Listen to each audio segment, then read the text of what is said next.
financial news. If you'd like to get your daily financial news in little chunks, I suggest you like, subscribe, comment on this channel. We have been doing a daily show for about 1,000 days. So I would say that's pretty consistent. Again, like, subscribe, comment. Let's have some fun together. But before we get started, let's congratulate someone who did the work, got their deal. Lewis and Lady, congratulations for getting your deal. Your card will go out in the mail today. So again, congratulations for that. Second, for those of you trying to keep up with what is going on with my new office, today we put in high-speed internet so we can start to assemble. I probably will start recording there sometime this week. It is frankly rather empty, but I thought I would bring you along and watch the evolution. So once we have high-speed internet, I might just start recording from an empty office. So we will see what that's like. A couple of things. Let's talk about Jerome Powell. Jerome Powell is speaking today. He gave his kind of pre-announcement yesterday, which I read. I'm really looking for two things from today's testimony. One, you got to remember that Powell is trying to keep his job, right? He has been nominated by Biden, but he needs to be confirmed. By all accounts, he should get confirmed. But again, one of the things that you will know is he is not quite interviewing for the job, but he wants them to know that he wants it. So how hard is he going to talk about inflation? And really, we will be waiting for the Q&A, right, where he gets asked questions. I'm trusting a lot will be about inflation and what he will do about it. And it will be interesting if Powell talks about how he is going to absorb or remove liquidity from the market.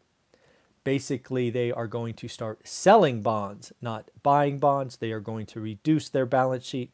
That's the new wiggle. That's the new thing that we need to figure out, because the market historically hasn't liked that, and we haven't done it well. So if he talks about that, I will be interested.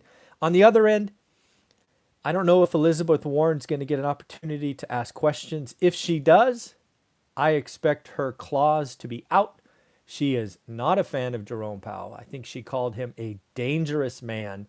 And with all that is going on with the other Fed chair retiring or leaving his post early, I think there could be some fireworks. So those are kind of the things that I'm looking from today. It will be interesting to see what's going around. So yes, the Fed needs to remove liquidity from the system. It is way too much. It is causing asset mispricing, too much risk.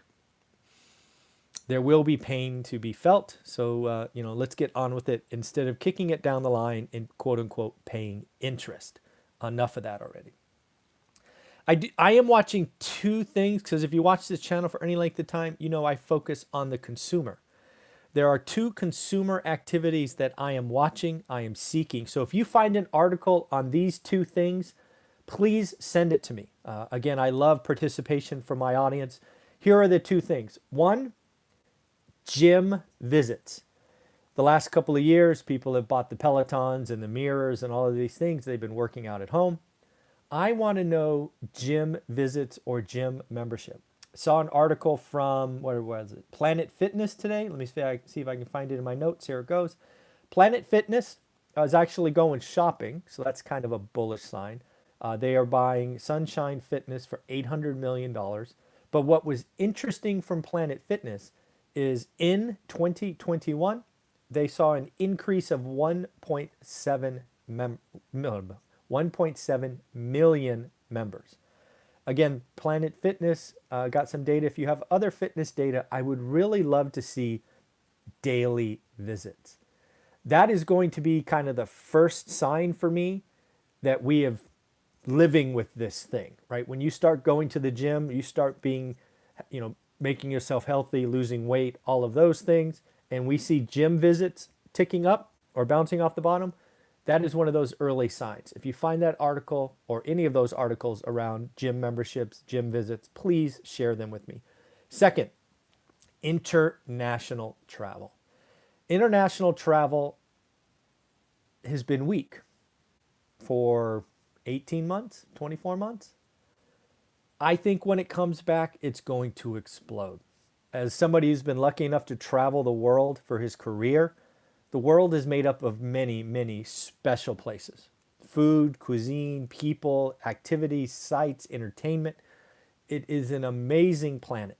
And I believe that we will get to absorb it again.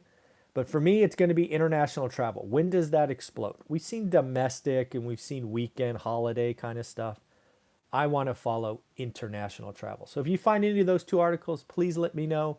I would love to send it, direct message me on Instagram or my Facebook page, or send me an email off my website. That would be wonderful. Next up, there are investment funds that are looking in real estate. There's a Houston-based investment firm called Hines. They have just raised a $1 billion fund here in the last couple of weeks. With debt, it's going to be a $2.5 billion fund.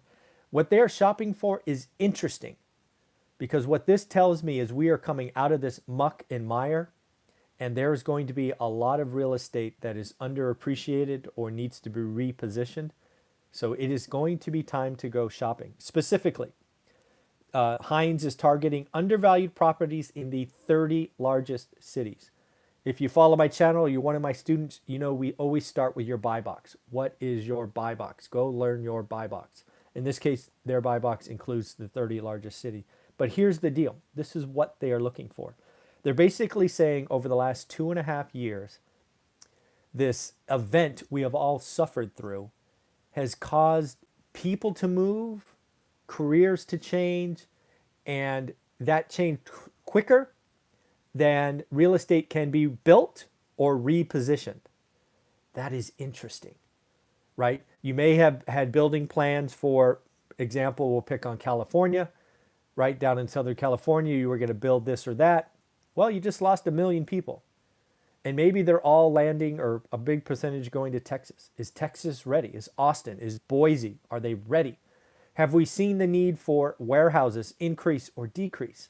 So again, real estate is a very interesting thing because you can find the underappreciated assets, and perhaps if you have the ability, reposition them. So I'm going to be following what Hines does. These kind of articles come from a source called Real Deal. I think it's called The Real Deal. It's a very real estate oriented big player site. It's one of those sites that I read almost every day. People always ask for things that I read. So The Real Deal is one that I'm a fan of. So if you want to check it out, go for it. Goldman is out predicting some interesting things. Again, Goldman Sachs. I do think it is interesting. I think they're predicting that the Eurozone, the 19, is it 19? Yeah, the 19 member Eurozone will outgrow the US next year. Is it next year? No, this year, excuse me, this year. That's interesting. They're saying that the Eurozone is going to grow 4.4%. The US will grow 3.5%. These are nominal numbers. Frankly, if those numbers are right, I think the US goes backwards because I think inflation easily averages over 3.5% for the year.